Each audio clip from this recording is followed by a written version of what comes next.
नमस्कार दोस्तों, मैं राजीव शर्मा दिव्य एजुकेटर्स प्लेटफॉर्म पर अपनी विस्तृत श्रृंखला जिसका नाम संपूर्ण पेशवा है उसका 5वां भाग आज मैं आपके सम्मुख लाया हूँ। मेन चीज ये होती है कि हम धीमे धीमे प्रत्येक चीज को सीखते चले। पेशवा में जैसे मैंने आपको गुड गवर्नेंस एंड डेमोक्रेसी के 10 पार्ट दिए, इसी तरीके से वहां पे जब पूरा मामला फिट हो गया तो हमने एक टॉपिक उठाया पेशवा। पेशवा के बाद में हम टॉपिक उठाएंगे शिवाजी, मराठों की उत्पत्ति के कारण बताएंगे, शिवाजी के संघर्ष बताएंगे। तो संघर्ष एक अच्छी चीज है, संघर्ष से कभी अकुतारना नहीं चाहिए, यानी बोर नहीं होना चाहिए। पेशवा में विश्वनाथ राव ने जो मेहनत की थी उससे अधिक परिश्रम मेरे अनुसार बालाजी बाजीराव प्रथम ने किया था। आज बालाजी बाजीराव प्रथम का इतिहास समाप्त हो रहा है 5वें वीडियो में। आओ आज हम इनको देखने का कार्य करते हैं। सबसे पहले हमने लिखा है दिल्ली अभियान। 1737 में जब बालाजी बाजीराव प्रथम जो थे उन्होंने दिल्ली पर आक्रमण करने के लिए मात्र मुट्ठी भर घुड़सवार, जिनकी संख्या अगर देखी जाए तो 500 थी, उनको लेकर वो चल गए। किसी उस समय कोई फोटोग्राफी थी नहीं, नेट का डाटा था नहीं, किसी चित्रकार ने उनको देखा होगा और घुड़सवारी करते हुए आ रहे होंगे। तो उस समय ऑयल पेंटिंग चला करती थी, तो तेल चित्र बनाकर उन्होंने बालाजी बाजीराव प्रथम का दिल्ली में लेटर मुगल में बैठे हुए बादशाह जिसका नाम था मोहम्मद शाह,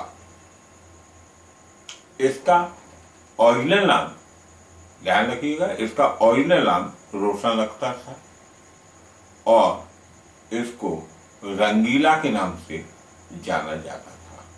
जब दिया और दिखाया तो उसके होश फाख्ता हो गए और वो बोला कि ये जिन्न कौन है।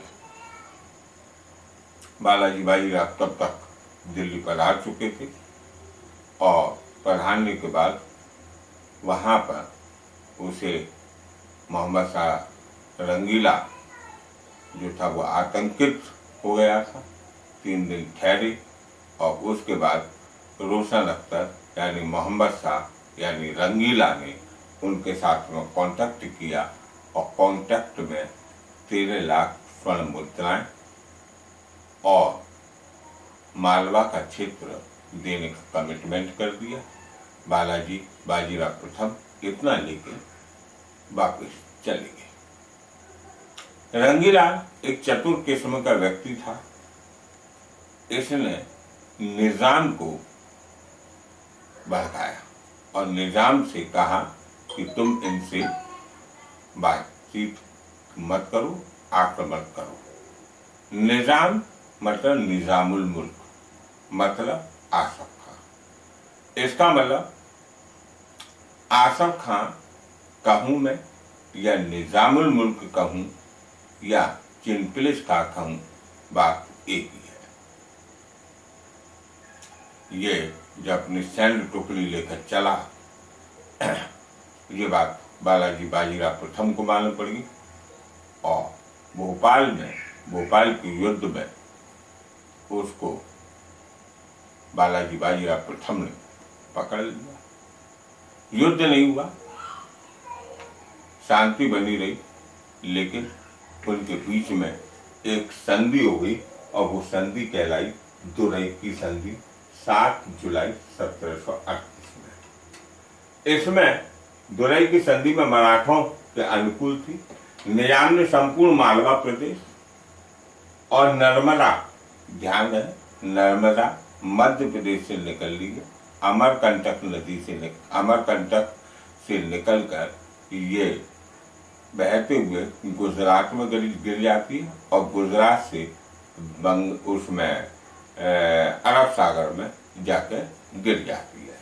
तो नर्मदा और चंबल तक के इलाके संपूर्ण मराठों को दे दिए, यहाँ की सत्ता आप संभालो।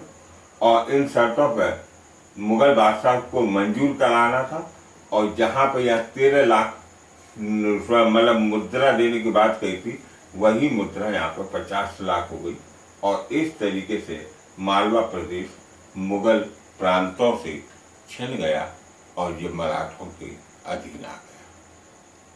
तो इस तरीके से अभी हमने देखा बालाजी विश्वनाथ राव के बेटे बालाजी बाजीराव प्रथम के अभियान के विषय में, जिसमें दिल्ली का अभियान देखा हमने, दिल्ली का आक्रमण, और फिर हमने भोपाल का युद्ध देखा, फिर तुरई की संधि देखी।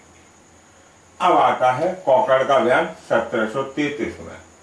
वर्तमान में यदि हम देखें तो पश्चिमी घाट इस मतलब वहां पर ये देखें तो हम कह सकते हैं कि पश्चिमी घाट में सह्याद्री पर्वत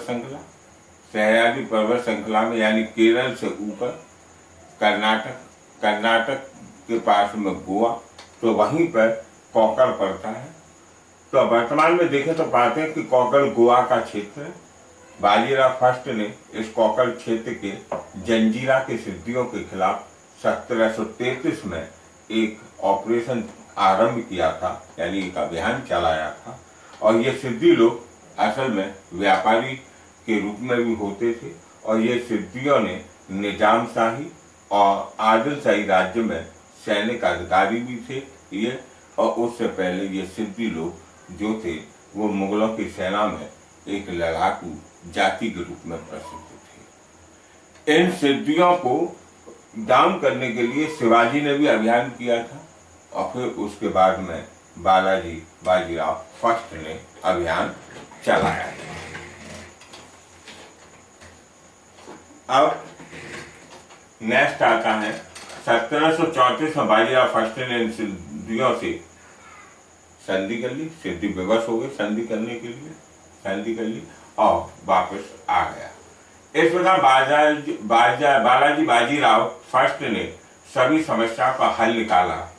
इसने पेशवा की श्रेष्ठता को सिद्ध किया और गुजरात, मालवा, बुंदेलखंड आदि पर मराठों की सत्ता को स्थापित किया था।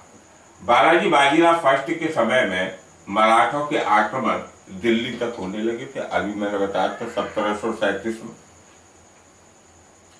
बसीन की संधि, ये एक ऐसी संधि थी जिसमें पुर्तगालियों की श्रेष्ठता दाम हुई थी। जहांगीर कहीं न कहीं पुर्तगालियों से भय खाता था, इसलिए उसने पुर्तगालियों को डाउन करने के लिए अंग्रेजों को बढ़ावा दिया था।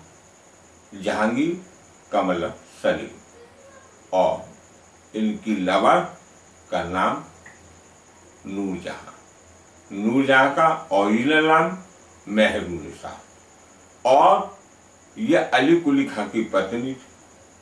इसका भाई आसफ खां था, इसकी आसफ खां की यानी बेटी, और इधर कहें तो नूरजहां लगी आसफ खां की बेटी की बुआ।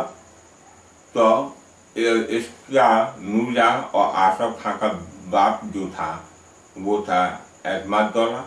जहांगीर ने एतमादुद्दौला के मकबरे का निर्माण कराया, जो कि आगरा में स्थित है, और इसमें 25 कारी नमूनात पहली बार भारत में प्रवेश किया था।